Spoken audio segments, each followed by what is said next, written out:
That's awesome. Hey guys, so we just got done with our Genting run. Yeah. Here with 3-time Olympian, Josiah.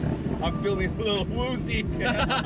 Finally but that was a good thing. Good kind of woozy. Oh. Hey, you're a pretty good passenger. You didn't complain much. Oh God, how can you complain, man? Look at this. Feel that. The fresh air, good company, awesome car, pretty good driving skills. Can't complain. Well, I want to do this video because I always think mindset is so important in everything in life. You know, and I'm sure I run a YouTube channel around cars, but my passion always has been, you know, how can I inspire more people to live their best life? And for car guys, it's owning more cars, right? Yeah. So my promise in this video is inspiration, motivation, and gonna get you pumped by the end of this video, okay? So I'm very privileged, by the way, to have Josiah here, not just as a guest on my show, but also a business partner. We'll talk about the business later on. But, Good friends first. Yeah. We were friends first, and then business partners. That's the best way. Yeah. Some people don't like to do business with their friends. Yeah. They don't want to potentially ruin it. Yeah. But I think it helps. I think it's a benefit. Yeah. Right. Yeah, you have to dive deeper in the friendship, right? Yeah, because there will be tough times, there'll be good times, you know, but you know, you gotta have some holding power in that sense. But anyways, we're taking a chill drive back, and I wanted to bring forth some very powerful stories from Josiah. And I've known him for a while, and one of his stories that I love from him was that now he competed at the highest level in his sport, the velodrome. But what a lot of people didn't know is how he started. You know, so can you tell us how he started? I know you have no bike, no money, and how about talent? You got talent? No money, no apparent talent, no apparent talent at all. Yeah. I wanted to get away from my strict Chinese parents because of study and practice your violin. So I didn't have a car. I mean, I was, 12, 13, 14. So I'm like, my only freedom would be bicycle. Yeah. Because I can't run that fast. But see, here's the thing. A lot of people say, I can't do this because I don't have the money. I don't have ABC, right? But you didn't have a bike. You didn't have the money. You were 12. No, I was 14 when I got my first racing bike. Yeah. So how did you get it from no bike to racing bike with no money? You weren't legal to make money yet, right? Because you're still underage at the time. Yeah, I was still underage. I was living in California. My parents, they're doing their masters and PhD, so they didn't have a lot of money, right? And we never got a allowance.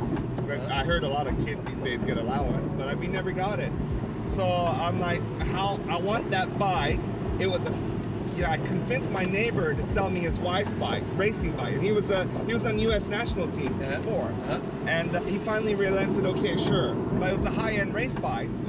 And he said, I'll sell it to you for $250 USD.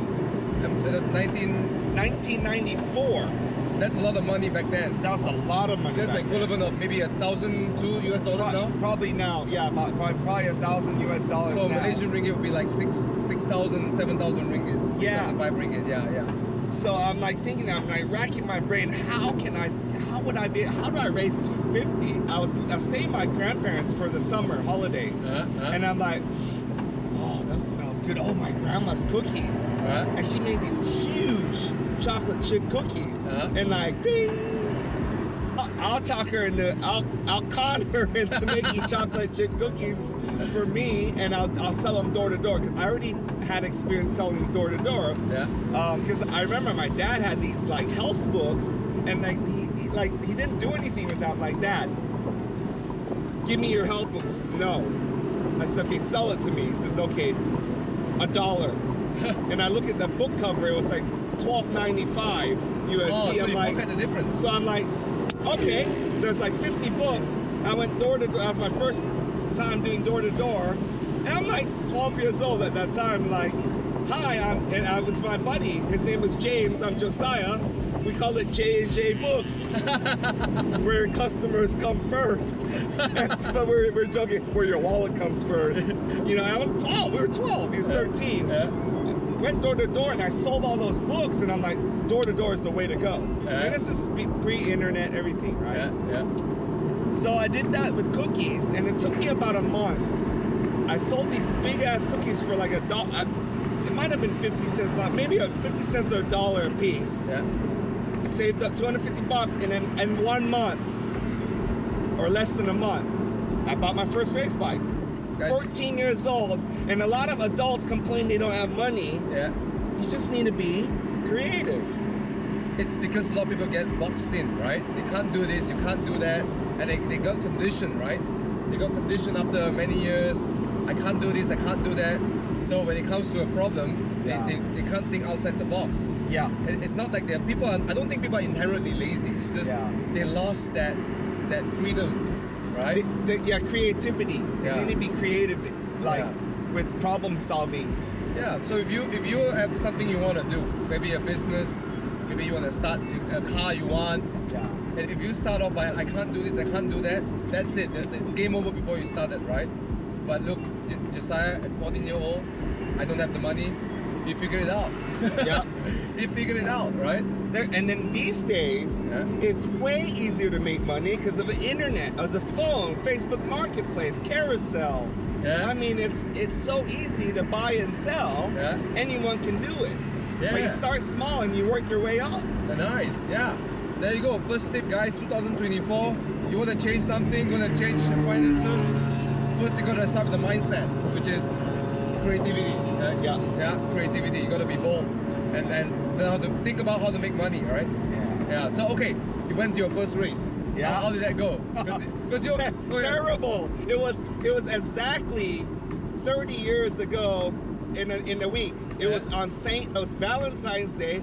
It was basically, it's called a criterium, where they shut down a block in an industrial park, like 1 kilometer block, and we raced around the block for like 30 minutes. So you have the velodrome, so you had that as sort of like a velodrome. This is pre-velodrome. I didn't even know velodrome existed. Okay. So I'm like, okay, at that time I wanted to be I want to be a Tour de France rider, because back then it's like, ooh, road racing, that was the popular thing, and still is, of course. But yeah, I was like, okay, I was like confident. I'm like, I've trained regularly for like 6 months. My new race bike. So I enter, there's 30 riders, and there's probably like 5 or 6 girls. They put us together. Of course, they get ranked, the first girl wins the girl race, but we were racing together. We start together. And by the end of the 30 minutes, I was suffering. I got dropped within 2 laps. And by the end of 30, I was dead last. And they lapped me. So they went 1 more lap around. Oh, man. And the girls beat me to the sprint even. I got dropped with 1 or 2 girls. And I got dead last. Shit. I was in tears. Serious? I mean, well, you worked so hard to get that bike, and then you got on it. But because I was confident, I'm like, dude, I train every day, and I'm like. So that's your first like sort of failure. Like even though you put in all the work, and then you had your first failure, and did you give up? Obviously you didn't, right? I didn't. Okay, I entered the next race right away. I'm like, okay, next race, that's, I don't know, 2 or 3 months later. And so this time I said, okay, I made my first goal. I said I need to be top 5. I don't know why I picked top 5. Of course, my last name means number 5 in Cantonese. But I didn't think of that at the time. I said top 5. If I don't, because I was like adamant, if I don't, I'm gonna quit. It's not for me. So I read, pre-internet, I went to the library, I checked out a book on how to train. And then I listened to it, I'm like, okay. I made a training program and whatnot, a basic one. Entered that race, got 5th place. Sweet. Thank goodness, or else I wouldn't have ended up a cyclist. Oh, yeah. I would have quit, because I made myself the top 5 or I'll quit. So luckily, what I got out of that was that you didn't have the skills, you didn't have the know-hows, right? Some people say, well, I can't be successful because I don't have skills. I don't have the know-hows. But you didn't have the knowledge to train, but you went to look for it. because you had a goal. The goal directs you in your actions, in your decisions, right?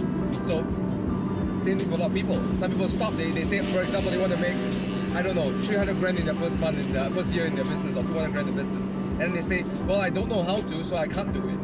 You can say that, or you can say, let me figure out how to do it, right? It's a two mindsets. It's a thin line. You figure out, and the first thing for that is a map. Yeah. So with the business, it's called a roadmap. Yeah. You need to build a roadmap, but you don't need to build it from scratch. You can kind of tumpang the roadmap. That's why you went to the library, right? Went to the library, saw how someone did it, and I modeled it.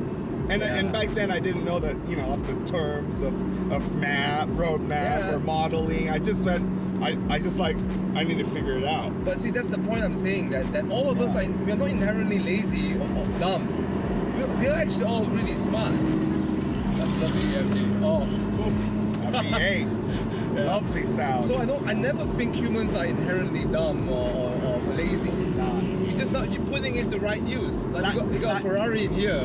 Lack of imagination, I think. Yeah. So you did what a lot of successful people did, right? Yeah. Rather than you figuring out how to do it, you shorten the time needed for success by looking at people who have done it before. So it's a roadmap, it's a mentor, or it's a book, something. Rather than if you fail, means that you need some mentoring. So rather than you trying to figure it out, shortcut that. That's the next step, right? I got 5th, and then I was getting like top 10, but I never got on the podium. So I need to figure out how to get from like top 5th, 6th, 7th to 1st, 2nd, and 3rd. So that's when the mentor came in. I'm like, okay. Then I remembered when I was like 16, I'm like, man, I'm not winning. Now, I need to get a coach, because I saw some of the other kids have a coach, and I'm like, but I don't have the money to pay for coach. So I'm like, I had to get creative, and I you know what? I just asked people. I was like, hey, can you coach me? I don't have money to pay you. Can you coach me? So I got my first coach. He says, yeah, but when you win or earn prize money, I get 10%. Deal. Oh, wow. He said, 14 at the time? Okay, no, my first serious coach was when I was 17. 17, okay. And I've been through a few coaches, they wanted to charge me. Yeah. And this guy believed in me. He said, I can make you a winner. Because by then he already, I was already starting to like be consistent. Right? And I think I had like a temporary, like not a coach, but like a little mentor. Yeah. Like an older brother that's like telling me what to do. Yeah. But then I'm like, I want to win. Not menang. Yeah. So then I'm like, okay, I need a coach now. Yeah. So there you have it, guys. You see the people who are the best in the world, they all have a coach. They all have their work, and the coach works on this. I mean, business, then you work on this, on money, you work on this, right? Yeah, look, and a lot of people think, okay, I just need one coach. I have multiple coaches. Some of them, and you call mentors. Yeah. I have multiple. He's one of my mentors. Yeah. And mentors can come in all different shapes and sizes. Yeah. He's my youngest mentor, right here. You're my youngest mentor. But we look the same age, but he looks a lot younger because he's vegan half his life. I was plant-based. Plant-based. I don't know that. I stress less. Maybe my stress has not come yet. We're building this business. I'm sure I'll have more stress. I'll catch up for sure. Yeah. But yeah, I have multiple, and there's a lot. There's one strategy that I share with my paid customers, but I'm going to give it to you for free. How do you get a mentor? A lot of people like, how do I even get a mentor of high value? First, there's 2 tips that I can give. 1, kiss their ass. Hey man, I really admire what you've done. I'm a big fan of your work. Kiss ass. And second, bribery. We're Malaysian. It should be second nature. What? Bro, what are you talking about, man? Hey man, I understand that you're Do you like sushi? Do you like Japanese? Yeah. Hey, have you been to this Japanese place? Blah blah blah. Can I buy you dinner? Yeah. Because I want to learn more. Plus, I've got a new plan and dream. Yeah. I would love a new set of eyes on this plan. How's Friday night dinner at 7? Done. Sounds like you're taking a girl out. Well, I mean, it's no different than dating. You gotta give say, value. Hey, like I like the way you look, blah blah blah. Yeah. Compliment, and then ask her out. Give Right? sass and pride. Is that Malaysia Bole. is that an American thing? Like kiss ass? Kiss sass and pride. No, I mean it's universal, Yeah. right? I mean people love compliments. But make sure, obviously, and make sure it to comes be, from a genuine place. Genuine, yes. You know, I 100%. love what you've done, and then you pick out 2 or 3 things in particular to talk about. Then they know you did your homework. Then Yeah. they know you're talking. Then they know it's genuine. It's Yeah. like, hey, what, I love how you structure your YouTube videos. The way, I'm a real big fan of your finance series, Yeah. blah, blah, but then okay, he's not just blowing hot air out my ass. Yeah. Right? I think that's so important. Like, we got a tip from Josiah. By the way, he he does talks for Intel, Google, Facebook. He did a bunch of that. Salesforce. They've booked me 3 times this year already. Wow. Salesforce is sales teams. Yeah, and so here's the thing, you want to shortcut your path to success, you got to be open to mentoring, and you got to seek it. I mean, before you even find the mentor, you got to be open to it, right? You got to be open to the idea that someone's going to challenge your reality, someone's going to give you something that you don't know. It's something you don't know and you don't know, right? That's the blind spots where the mentors can give you. Absolutely. And then oftentimes it's transformative. And then I agree with you, oftentimes where I get a level up in my life, whether it's relationships, whether it's in health, or whether it's in money, even cars, right? Driving and cars.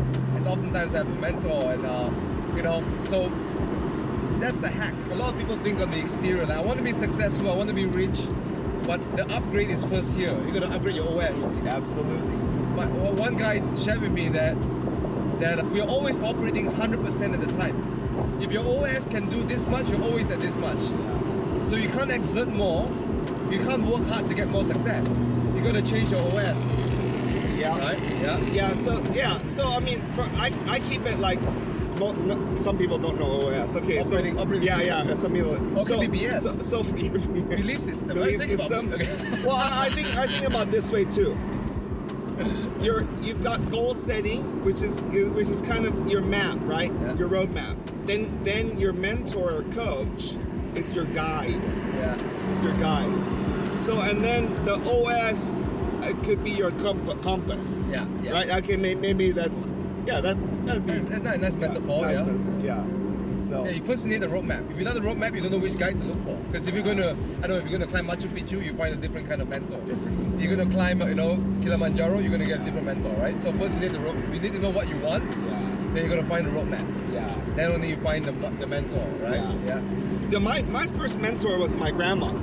She's 97, and she told me this. I think I was like 10 or 11 or 12. I forgot. It's been a long time. She said, Josiah, I give you one advice.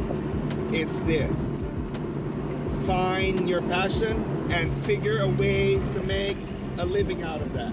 That's so powerful. She was a music piano teacher for 75, 80 years. She was a great piano teacher. That was her life. She loved music, piano and voice, and music teacher, but mostly, I got goosebumps when you say that, because so many people trade money for passion. Yeah, they trade money for passion. It's like, I'd rather get paid 20-30% of what I would do for money and not being passionate about. I'd rather get paid a fraction of it for doing what I truly love. Yeah. Because it doesn't feel like work. I will make a lot more in the long run. Yeah.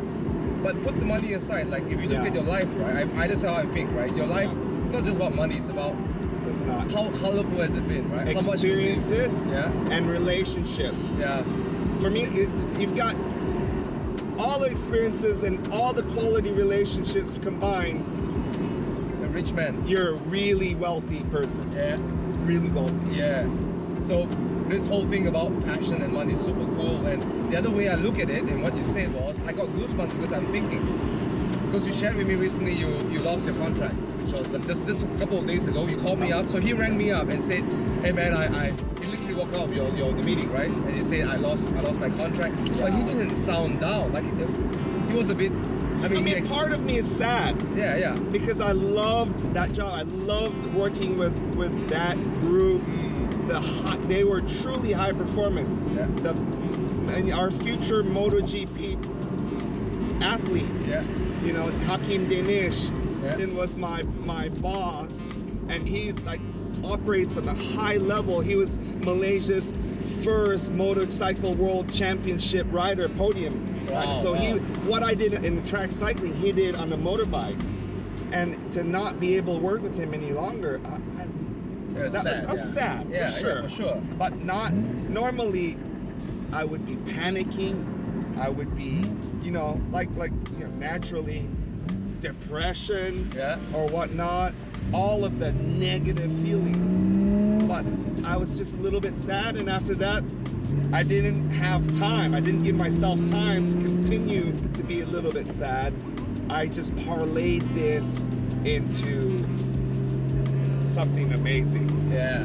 Over last week, into a sleepless nights but in a good way. In a good way. Excitement and hustle. And I just started hustling, and I just like I don't drink coffee. I don't have caffeine, but my adrenaline. I've been running on pure adrenaline the last 3 days. You got huge adrenaline glands because you're an athlete. Yeah, for sure. And I've just been making calls and Zoom video for people, and even people in Colombia, and I'm just telling everyone that I'm jobless. But I've got something to share. Yeah, that's the thing. I mean, rewind a little bit about passion and money. I think a lot of people, there's nothing wrong with employment, I think, but because employment gives you some sort of certainty, right? But some people, I met a lot of employees and they have passion, right? They say, I want to do this, I want to do that, but I can't because I got my job.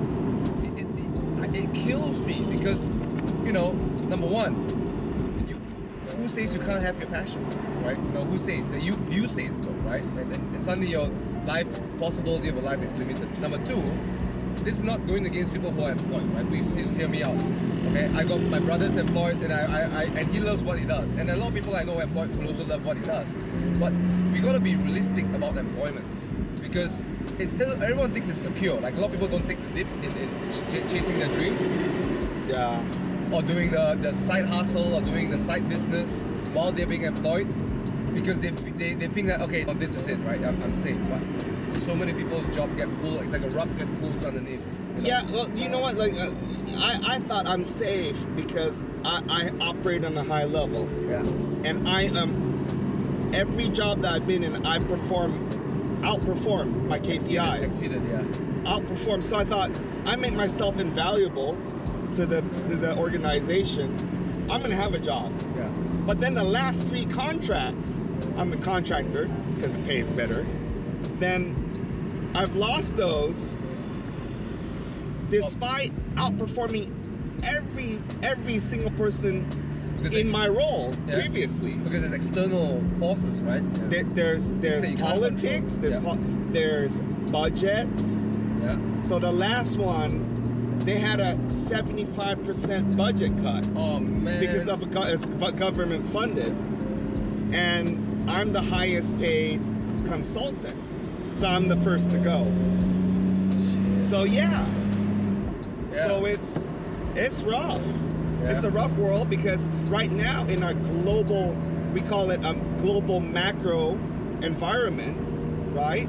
So the global economy, the health of the economy, coming out of COVID's not that great. Yeah.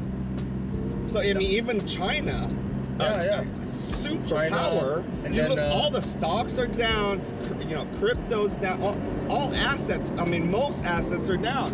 Real estate's down. And then the interest rates are still high, so a lot of people are feeling the pain over the last year. Monetary policy, like central banks have raised rates at like unheard of level, never seen before. You know, because to combat inflation. And all the companies everyone's affected. And because those companies are affected, it also eventually rolls down to the employees, right? Yeah. So we can't live in a bubble. It's like a domino effect. Yeah.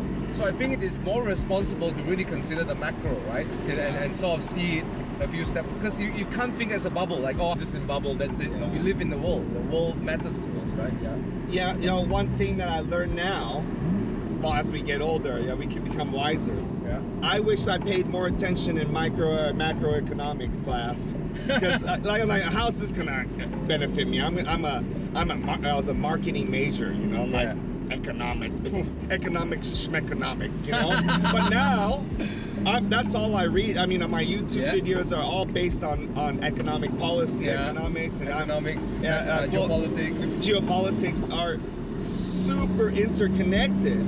So if I have another advice to give you, pay attention and start to get interested in geopolitics. Yeah. You know, and why are wars happening? Why are trade wars happening? All that, because that impacts us, every single person, indirectly or directly. Yeah. So there are threats and there's opportunities that come around. Absolutely. Opportunities. Yes. There's opportunities. You can see that coming. But you gotta pay attention to it. Yeah? Right. For me, you know, like for the car guys, the last time, I have a good story. The last time I took advantage and I made a couple 100,000 ringgit based on the global financial crisis in 2008. In 2010, I made a chunk of money after winning Commonwealth Games and Asian Games. I made a couple 100K. Well, I'm like, first thing, I want to buy a sports car, and how do I make money out of that transaction? So I saw that cars in America were going for pennies on the dollar. I bought 3 high-powered Mustangs. One of them from Tim Allen, the actor, the Hollywood actor, Santa Claus, Home Improvement. I got a photo of him handing over the keys. Yeah. So 3 Mustangs, and the US dollar was weak at that time. Yeah. And the Australian dollar was stronger than US dollar. I lived in Melbourne, Australia. I exported it to Australia, sold one off the boat, sold one a year later, and kept one for 7 years, and sold it for profit 7 years. I made a very healthy profit on all 3 cars. So I played the arbitrage game between America and between US because of currency and Australia. And also because of the global financial crisis. I bought all 3 Mustangs are like 400 or 500 horsepower, a GD 500, a Mustang Bullet, a Celine. Yeah. You know, have you heard of Celine Mustangs? No, I had a Bullet. No. So Celine is the company. It's like tuner. A tuner. Like AMG. Yeah, but it's recognized by Ford. Oh, so like an Alpine. Alpine, like Alpine or like a Brabus. Brabus, right? For Brabus for Ford. Yeah. So all those I bought for like 27,000 USD. 3 of them. All of them. And all of them like 2 years old. And I doubled my money on one of them. Whoa. Off the boat. And then I made at least 20,000 US on each. Net. Arbitrage, and paid attention to economics, geopolitics, all that kind of shit. So that, if you pay attention, you can see a little bit of trends after a few years, and you can go, I know what's coming up. Because we knew that we're going to be in pain. So that's a good tip, rather than drowning yourself in Netflix. Yep. Instagram scrolling, YouTube videos. Yeah. On there's a lot of YouTubers out there. They explain complex concepts in layman terms. Yeah. And I watched a lot of those, and then of course, once I learned that, I start to learn the terms, and then I watch the specialists, the high level guys, because then I'm able to understand the higher level concepts. And I never finished my university. I'm the That's only the one in thing. my family without at least a master's. I didn't even get a bachelor's. So if this idiot can figure it out, any idiot can figure it out. But that's the thing, right? You see, this is a man who doesn't put limitations. Yeah. Right? I don't have this, therefore I can't, right? A lot of people put conditions around life, right? About like, oh, I don't have a degree, then I can't. I don't have this, then I can't, right? It's like, I think, in my opinion, a lot of people have conditional success, conditional joy, everything is conditional. But if you flip it around, who put the condition? Someone told you and then you believed it, right? Yeah. But you can give yourself unconditional success. Like it doesn't matter I had money, no money, like Yeah. the story earlier. Yeah. Or I don't have the knowledge, don't have the skills. Knowledge. Here's another one. Yeah. I got another story for you. Yeah, You yeah. ready? Yeah. Okay, knowledge. I'm right now doing a gold mining deal, right? A Series B close of 5 million AUD Yeah. in Australia, in Brisbane, right? So I'm trying to close out their whole round for them. And I'll get a small percentage if I do. So I don't know jack shit about gold mining. Yeah. So most people they won't even come close to that. I just use Google and YouTube, and I said I learn the basics, and then I speak their lingo a little bit about jockeying. Is it jocked or blah blah blah? Yeah. Okay, and then I said okay, and then I'm putting together the investor and the guys that are raising the round, helping them bring them to their to IPO eventually. Yeah. So I'm like I'm helping them to close the whole round with one investor. Yeah. And some You people know? might say like, look, Josiah doesn't know jack shit about gold. He shouldn't be doing it. But look, he's bringing something very valuable on the table. People. He's bringing people together. Network. Yeah, he's putting people together. That's very valuable. A lot of people think that value must be, in a certain way. But Yeah. look, if the investor never got to meet this other guy, and then you didn't get to introduce them, the deal wouldn't have gone through. There's no value, right? So sometimes you gotta think outside the box and just like what is valuable, right? Absolutely. And sometimes you just got to ask questions and try. Yes. So it's just like, for example, I've always loved property, and then I knew that the property next door to where I used to live, they had trouble selling them. So I made them a deal. I said, can I be your agent or your ambassador? Yeah. And then she said, they said, okay, yeah, sure. I'll give you 3% if you can help us sell this. So I learned the basics. Okay, how much what's your bottom line? Blah blah blah. And then I started bringing people in. And after 3 months of trying, I closed for them 6.85 million. Nice. And 3% of that was pretty good. That's more than good. Now right? these assholes don't want to pay me my commission. Now I have to take them to court. But I didn't have that opportunity, and I didn't know anything about real estate. Yeah. But all I had to do was like, hey, can I help you? Can I bring value to the table? Yeah. They're like, okay, what? Then you're like, sure, of course people want help. I said, okay, what's in it for me? Right? So it's just, you can do anything. Yeah. You can do anything. 100%. Yeah, I didn't have to go. I didn't tell myself like, oh no, I can't do that because I don't have a real estate license. Yeah, and immediately when you say that, you're stuck. Yeah, So the mind gets stuck before anything. See, this stuck happens here, not outside. Well, People think it's the outside, it's Yeah. actually here, right? Yeah, and I didn't know anyone who needed property. Yeah. Right? I just said, hey, come check this one out. Yeah, we can get free coffee at least. Yeah. So I would, I just took a stab at it, and I think I brought like 7 or 8 people in. Yeah. Boom. Ah. One person, 6.8 million closed. Sweet. 6.85. Sweet. Unbelievable. Yeah. And now she's my business partner. That's awesome, right? So it's just Sweet. like, all you have to do is talk, open your big mouth, and just talk, and you just never know. And if you things fail- can happen. Yeah, and if you fail, never mind lah. Well, no, man, because you have to fail. Yeah. I had to fail 6 times before I closed 7. Yeah. Right? Yeah.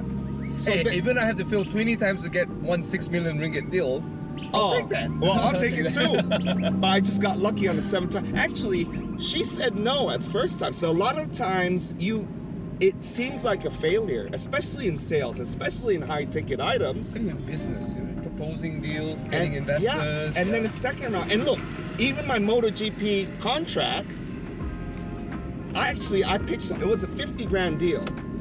I got rejected by a certain dato, right?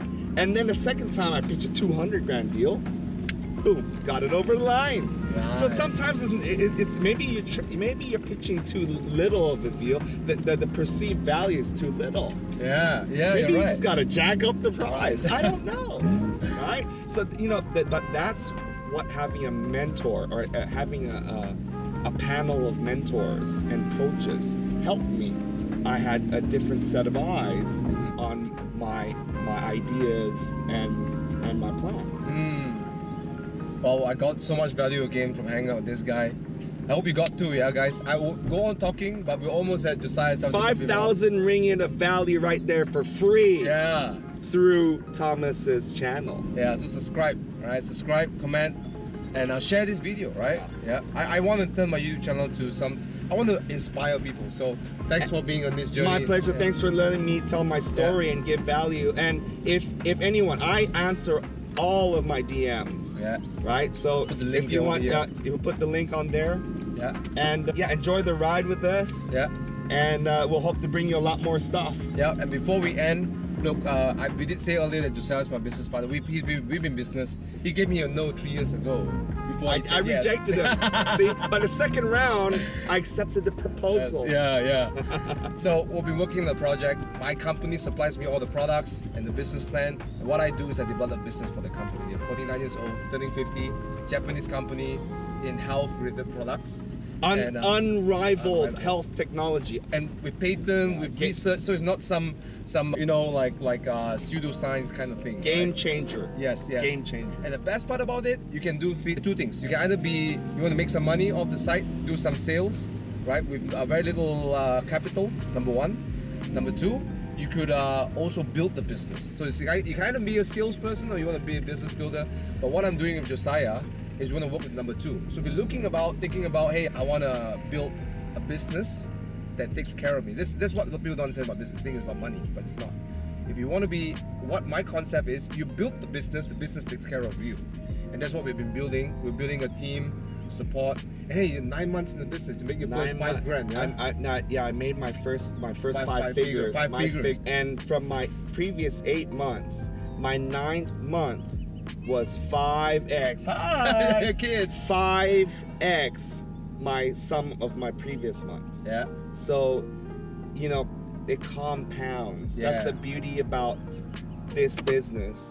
It compounds, and your outgoings do not compound. Yes, it's scalable. It's completely scalable. I've been in this business for now 10 years. How I have my life today is I gotta thank this business, my mentor as well, and I sort of got out of, I know it sounds weird, like I got out of retirement because I built my business in India. Long story short, guys, my mission in this business is I want this business to help people, average Malaysians, reinvent their life. And capital, how much they put in? 4 figures. Yeah, that's 4 it. figures. Because one time, yeah, and that's it. and you get a group of mentors like myself, Josiah. We have a couple of guys coming in as well. So this business is all about we can only succeed when you succeed. So we want to empower our team to succeed. Absolutely. Right. Our commitment. We is there. want to coach you. Yeah. We want to be your mentor. So, that's the beauty. Yeah. You've got 2 world-class proven mentors, and even more than 2. We've got other mentors on our team, a lot more now. Yeah. You've got a strong network, community of business partners. And also people that are like-minded, right? They're Malaysians, they're Very average, like-minded. but they're not average here. They're all extraordinary here. Absolutely. So if you're thinking about a high growth team, high potential business with a very defined risk, the capital is defined, right? A lot of people talk about risk. There's no business without any risk, but this risk is defined, easy to participate. Send us a DM. I'll put our Instagram down there. Absolutely. And we'll share a little more about the product, the business mechanics, the strategy. And we'll discuss further. Like I say, my commitment is that we help average Malaysians to restructure their life. You want to restructure your life, you got to restructure your finances, right? Absolutely. Change the way you make money. Yeah. Change the way you make money, Yeah. and create more time to do what you love doing. But the thing about this is, I really love. This is my passion. I love it. But my passion is helping other people. Yeah. Same. We care about helping you, because if this business, if we don't help you, we don't go anywhere. Yeah. So it's like most businesses is like they trying to close you to make one-time sale. They wanna sell you. No, no. I don't care about the one time sale. Yeah, No. I care about you Same being able to here. make money. You know, because there's only that much money you can make. But for me, I think Empowerment. Because I want to turn around 5 years later, and I don't know, maybe someone's kids say, and you tell the kids like, oh no, me and Uncle Thomas worked, and then that's why we can have the life we have today. Yeah. Oh man, that's worth more than money.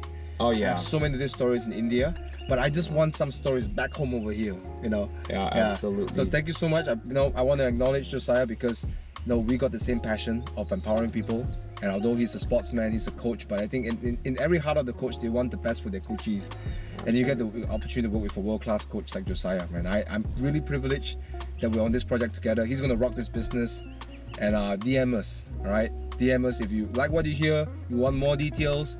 We'll get you into some information, some more videos. There's no pressure. Yeah. There's no expectation. Yeah. We're just here to help.